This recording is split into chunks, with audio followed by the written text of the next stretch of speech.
Whoa, 2 chapters down. We're ready, right? So, chapter 3, we are leveling up again, right? Going from the atoms that we've combined into molecules and the macromolecules to now take these macromolecules and combine them in various ways to get organelles, and organelles then organized into cells.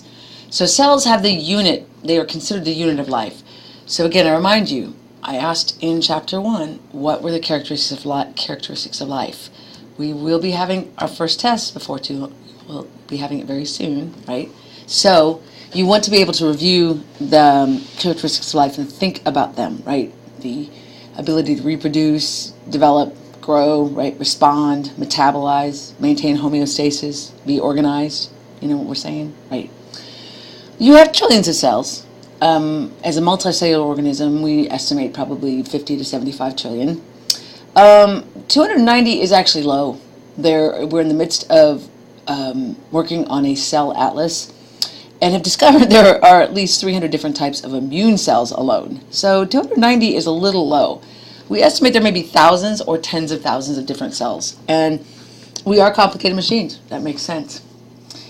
All right, so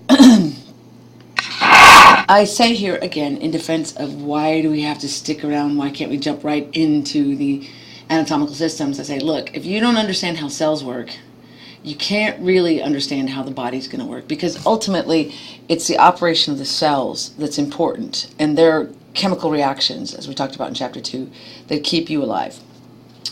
Where did your first cell come from? This is not a trick question, by the way. Your first cell came from mom and dad, right? It was the union of the sperm and the egg, and you formed a zygote. So you are the result, and every cell in you, of that one cell. What did it look like? It looked very much like the oocyte itself, right? Because the sperm just brought the nucleus and the nuclei fused, and that was your beginning, right? The 23 chromosomes combined with the other 23, and now you had the code. So the characteristics of life that it had are still those of which we give to your cells to this day. It was outstanding, however, at reproducing, right? So after you were conceived and formed the zygote, you underwent a lot of cell mitosis, right? A lot of this dividing, producing more and more cells. Now, question here. So you got a high number of cells, but then a variety of different cells. So I say, do all your cells look the same? So I want to clarify, all your cells, as we understand them, have the same genetic code that came from that first cell. But no, your cells do not look all the same. All cells do, however, contribute to some measure of homeostasis. And there were quite a few of you on that assignment for chapter 1 that didn't really address, when I asked, how many things do you have to keep balanced? You really didn't address that, and you really do want to think about that. That is very important, because disease states are defined simply as you can't maintain homeostasis in something, right? So it's good to know those things, right? Your cells, coming back to this, do all cells look the same? No, they don't, and we're going to be studying that when we get to tissues. But I want you to consider this again, that while they all have the same basic code, right, that we call the genome in their nucleus, the difference comes down to which genes, which parts of the code they actually read. Sometimes people liken this to, a book. Your genome is a book.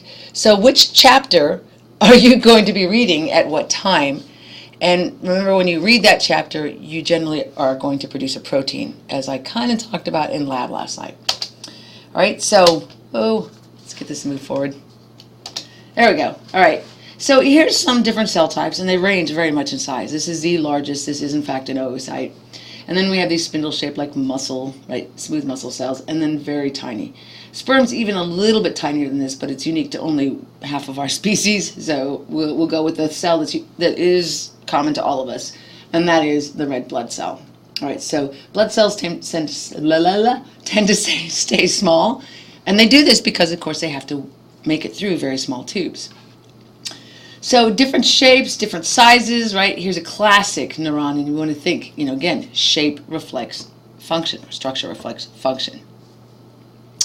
So we are going to organize these cells into tissues here, especially in chapter 4.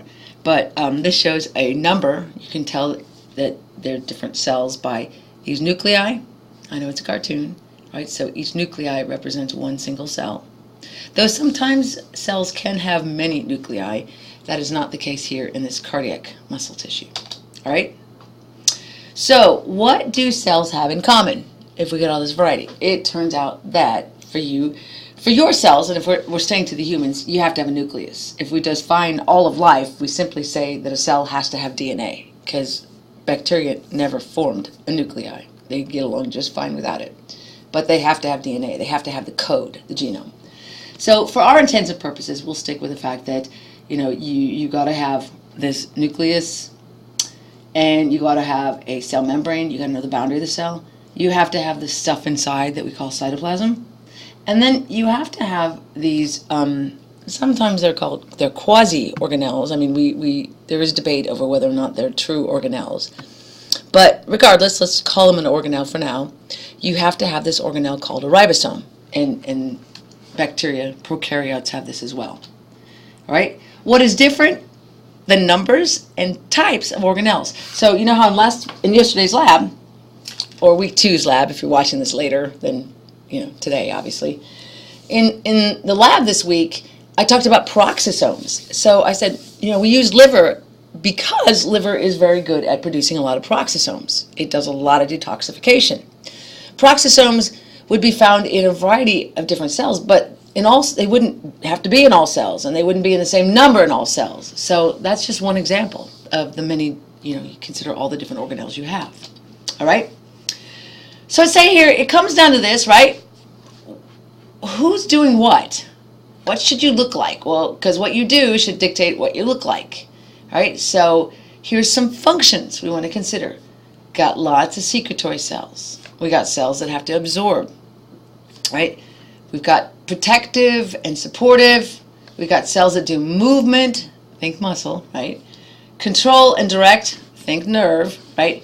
And inheritance, well, this is all of them being able to do this, but if it's specifically, in mitosis, but if it's specifically the production of a new individual, then it's just the oocytes and the spermatocytes. All right, so here's these requirements as we talked about. You got to have a cell membrane. So we want to reinforce what we just mentioned on this slide. All right, so got to have a cell membrane, also known as a plasma membrane. So on this simple cartoon, we've taken in just a piece, right? Because remember, the membrane on the previous one surrounds it entirely. All right, so here's just a piece zoomed in. And then we've really zoomed in on one of these things in this picture. All right? So in this situation, this is the outside of the cell, and this is the inside. And, of course, this would go all the way around. Remember that. So referred to, of course, cleverly, right? Extracellular and intracellular. Okay? So this is a boundary. It creates the barrier, or it defines where the cell, right, begins and ends, and it separates it from the other components of the body, right? And it also is a barrier. Because of the chemistry of this membrane, there's a lot of exclusion, right? There's a lot of things that can't move across this on their own, and they're going to need help, and we're going to look at that in this chapter. All right? So because of this exclusiveness, the solutions, remember what those were from lab this week, solutions outside of the cell and inside the cell are not the same. And that's very important. And those need to stay not the same. So there's a requirement to maintain this difference. And hopefully that'll become apparent as you go through this class. The membrane, it turns out, can self-seal. So if there's a little puncture or it's able to reform, basically. But if its damage is enough, it will rupture, right? If the membrane ruptures, then the cell components leak out and the cell dies. So a lysing is the term we use for that. What is the chemistry of the membrane? Because this is an important part of why it can be exclusive. Well, it turns out it's comprised of a lot of these molecules that we call a phospholipid, because it has this phosphate reactive group here, and it has two, right, fatty acids, relatively long chain fatty acids, And they can be saturated or unsaturated. We tend to have more unsaturated fatty acids in our cell membranes. And so it actually looks a lot like a triglyceride, but triglycerides are generally nonpolar. You wouldn't have, they wouldn't interact at all with water. And indeed, this part of the molecule is nonpolar, and so we refer to it as hydrophobic. However, this part, notice that charge there, and remember water's polar, so this allows this part of the molecule to interact with the polar solutions. So outside the cell, inside the cell, these are water-based solutions, as I told you in lab. And water's polar, so this chemistry, right, is aligned to interact with that. And in fact, this chemistry, when we look at glycoproteins and glycolipids, the short-chain carbohydrates are also polar, right? So where is this nonpolar? Well, here it is, right? It's sandwiched in the middle here. So being nonpolar in the middle means that if anything that's polar or charged out here or in here tries to move, it will be repelled. If we take this a step further, we also see that there's cholesterol, which is another lipid, and it's also nonpolar, and it's right associating with these nonpolar. And this gives some of the integrity to the membrane. And then you see a whole lot of these blue things. These are all proteins. So next to phospholipids, the membrane is comprised of lots of different proteins, and I mean a lot of different proteins. So a lot of them that we'll focus on will be channel proteins. But there's receptors, there's gates, there's enzymes that are embedded in membranes. There are proteins that work for cell recognition to help us with our immune system. And again, just a lot of different possibilities in our membrane. And all of them providing some function to the membrane. So we want to pay attention to that. These proteins can span the entire membrane and are called integral, or they can be just on one side or the other, in which they're called peripheral. All right? So again, the selective permeability really comes down to this chemistry of these phospholipids. All right? So polar facing outside and inside, nonpolar in the middle. So hydrophobic, right, repelling water. And this works very well. And we're going to look at molecular transport and lab next week, so bear this in mind. While we won't be using true phospholipid membranes, we want to try to mimic that and think about that. All right, so again, chapter 2, we introduced phospholipids. We said polar and nonpolar. So what does pass through? Well, it turns out nothing that's polar or charged, as I said, will readily pass through without a gate or a channel. But if you're nonpolar, yeah, you don't have an impediment to movement. All right? So this cholesterol, again, is found here. It helps to provide some of the structure, maintaining the membrane when temperature changes occur. The carbohydrates tend to be, again, on the outside because they are interacting with, they're polar, and they interact with water. They provide some modification to the function of generally the lipid or protein they're attached to.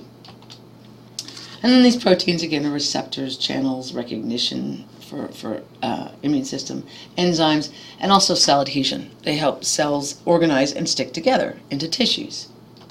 All right? So we're going to look again at this in lab next week, where we're talking about how do we cross this membrane. All right? How do things come in? How do they go out? All right? So here again, we're reinforcing if you're a small, uncharged molecule, you're probably not going to have any trouble going through. And given enough time, right, because everything takes time, you're going to be constantly moving, and some of you are going to move in. And you're going to keep moving in till your numbers on the inside and outside are equal. So I say, hey, results from the random molecular movement in a solution, right? Molecules keep moving. Depends on how far you have to travel, how much time you have, and how high is the temperature? Because remember, we talked a little bit about temperature and enzymes in lab, and we realized that temperature affects molecular movement as well, especially when we looked at the cold situation. All right, we're going to have to come back to this because my time is nearly up. So Stay tuned.